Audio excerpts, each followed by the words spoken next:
बिस्मिल्लाहिर्रहमानिर्रहीम। क्या आपने कभी सोचा कि वो नवासा जिसे नबी करीम सल्लल्लाहु अलैहि वसल्लम अपनी ज़ुबान मुबारक से चूसा करते थे, जिसे अपने कंधों पर बिठाकर मस्जिद नबवी सल्लल्लाहु अलैहि वसल्लम में ले जाया करते थे, उसी नवासे को एक दिन जहर देकर शहीद कर दिया गया। ये वही हसन रज़ी अल्लाह ताला अन्हु हैं जिन्हें रसूलुल्लाह सल्लल्लाहु अलैहि वसल्लम ने अपनी चादर में छुपा लिया था और फरमाया था, हसन और हुसैन जन्नती नौजवानों के सरदार हैं। वो हसन जिन्हें नबी करीम सल्लल्लाहु अलैहि वसल्लम अपने गुलशन का खुशबूदार फूल कहते थे। इसी जन्नत के सरदार को एक ऐसा जहर दिया गया जिसने इनका जिगर फाड़ कर रख दिया, एक ऐसा जहर जिसने जिगर के 70 से ज़ायद टुकड़े कर डाले और मदीना की मुक़द्दस गलियों में वो सिसक सिसक कर दुनिया से रुखसत हुए। मगर अफसोस, उन पर सितम यहाँ ख़त्म नहीं हुआ। जब उनके जनाजे को ले जाया गया तो उस पर तीर बरसाए गए। गोया इनका कसूर यही था कि वो नबी करीम सल्लल्लाहु अलैहि वसल्लम के नवासे थे। जब इमाम हसन रज़ी अल्लाह ताला अन्हु की तबीयत बिगड़ी तो एक हकीम को बुलाया गया। उसने जहर की नौइयत देकर कहा कि ये आम जहर नहीं बल्कि जानबूझकर दिया गया ऐसा जहर है जो अंदर ही अंदर इंसान को जला देता है। बज़ाहिर इमाम को कुछ अफाका हुआ और वो मदीना तशरीफ़ ले आए, मगर इस बार जो जहर दिया गया वो पहले से कहीं ज़्यादा मुहलिक था। रवायात के मुताबिक इस बार जहर हीरा पीस कर इमाम हसन रज़ियल्लाहु ताला अन्हु के मशकीज़े में मिला दिया गया। आप 27 सफ़र की रात सोए हुए थे कि अचानक जाग गए। हज़रत ज़ैनब रज़ियल्लाहु ताला अन्हा इबादत में मशगूल थीं। इमाम ने आहिस्ता से आवाज़ दी। हज़रत ज़ैनब मुतवज्जा हुई तो इमाम ने फरमाया, मैंने ख्वाब में नाना जान, अम्मी जान और अब्बू जान को देखा है। वो मुझे जन्नत की सैर करवा रहे हैं। आपने फरमाया, मैंने नाना जान से अर्ज़ किया, या रसूल अल्लाह, क्या आप मेरे हालात से वाकिफ़ हैं? मुझे तमाचे मारे गए, मेरे पाँव के नीचे से चटाई खींच ली गई, मदीना की गलियों में मेरा मजाक उड़ाया गया, मेरे माँ बाप को गालियाँ दी गई। या रसूल अल्लाह, मैं किसी दौर से गुज़र रहा हूँ। नबी करीम सल्लल्लाहु अलैहि वसल्लम ने फरमाया, सब्र करो मेरे लाल, तुम बहुत जल्द हमसे आ मिलने वाले हो। इसी दौरान एक और ख्वाब आया जिसमें इमाम हसन रज़ियल्लाहु ताला अन्हु की पेशानी पर कुल हु अल्लाहु अहद लिखा हुआ दिखाई दिया। लोगों ने यह ख्वाब सुनकर खुशी का इजहार किया, मगर उनके शागिर्द सईद बिन मुसैब कांप उठे। वो बोले, अगर ये ख्वाब सच्चा है तो जान लीजिए कि अब मौला का वक्त करीब है। कुछ ही दिन बाद इमाम हसन रज़ियल्लाहु ताला अन्हु ने हज़रत ज़ैनब रज़ियल्लाहु ताला अन्हु से कहा, बहन मशकीज़ा लाओ। जब आपने पानी पिया तो वो हीरा जो पीसा गया था आपके मैदे में चला गया। मुरख़्ख़ीन लिखते हैं कि आपके जिगर के 70, बाज़ के मुताबिक 80 और कुछ ने तो 100 से ज़ायद टुकड़े शुमार किए।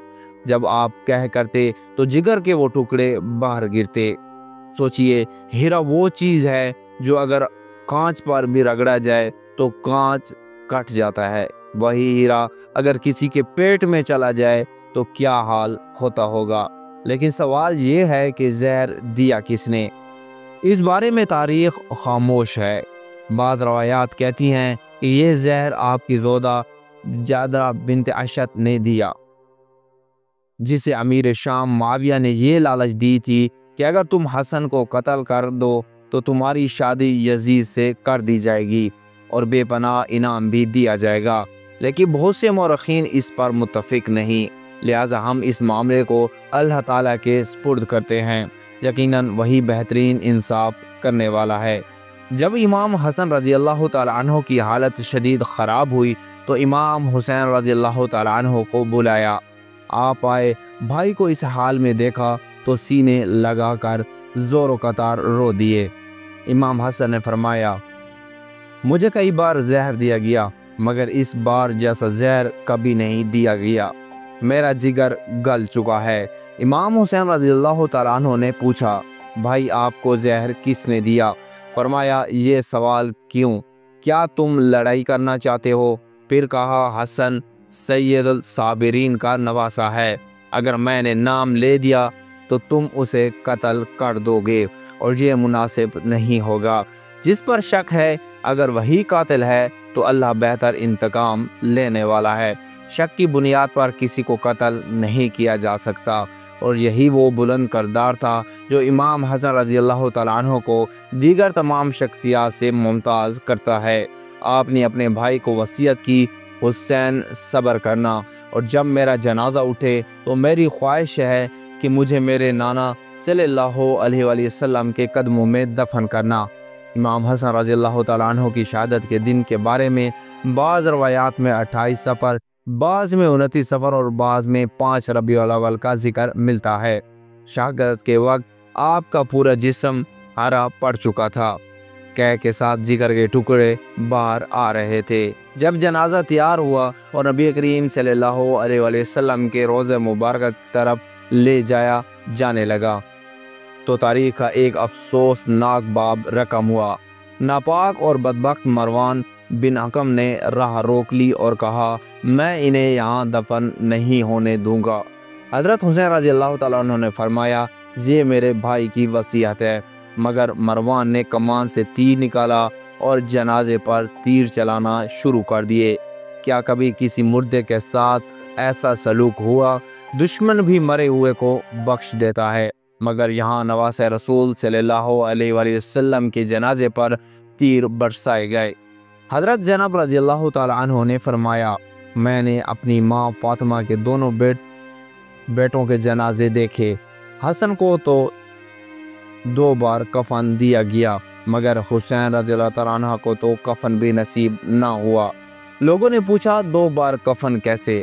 فرمایا جب مروان نے تیر مارا تو ایک تیر کفن میں جا لگا اور خون کا فوارہ نکل پڑا۔ تب لوگوں نے کہا اس خون آلود کفن میں دفن کرنا مناسب نہیں، انہیں دوسرا کفن دیا جائے۔ یہ بھی کرامت تھی کہ شہادت کے بعد بھی جب جسم پر تیر لگا تو خون نکلا۔ آخرکار کسی نے حضرت حسین رضی اللہ تعالیٰ عنہ سے کہا حسن نے یہ بھی کہا تھا کہ اگر دفن میں رکاوٹ ہو تو مجھے ماں کے قدموں میں دفن کر دینا۔ چنانچہ امام حسن کو حضرت فاطمہ الزہرا رضی اللہ تعالیٰ عنہ کے قدموں میں دفن کیا گیا۔ امام حسن کی شہادت صرف ایک فرد کی موت نہیں تھی، بلکہ یہ صبر، قربانی، برداشت اور امت کے اتحاد کی عظیم مثال ہے۔ اللہ رب العزت سے دعا ہے کہ ہمیں اہل بیت سے سچی محبت نصیب فرمائے، ان کے نقش قدم پر چلنے کی توفیق عطا فرمائے اور ہمیں ان کی سچائی، قربانی اور سبق سیکھنے والا بنا دے۔ آمین یا رب العالمین۔